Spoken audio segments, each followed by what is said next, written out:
Obila odione jal moro ma ikoni ne obeto wuongi gile ma ochuo wang'o ringre gweng' mar Orwaki North Mugirango e kaunti ma Nyamira. Min wuoyino wacho ni masirano nokel gi tungni kind nyathino ma jahigni 20 kod babagi mane dwaro ni mondo mi giwuog e dalane.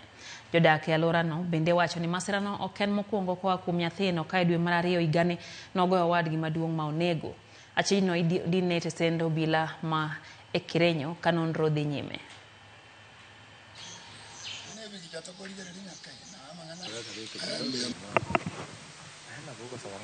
Huyu kijana akaleta koshoni kwa nyumba, akaagiza moto ukawaka kabisa. Inchi ikawaka, sasa moto tukaona vitu imechomwa, harufu ya mabrangeti na manguo. Huyu mzee wangu kwenye alikuwa akaona sasa vitu imeharibika, akarudia kijana wake akaenda kumuuliza, unaharibu vitu? Nikasikia hapo kwenye nilikuwa vita imeanza. Tunaogopa kuishi. Ukikaa wewe peke yako unaona ni kama uko safe. Ukikaa na huyu mama mnaungana pamoja, mnakaa kwa nyumba moja kwa sababu ya kuchunga tu maisha yenu.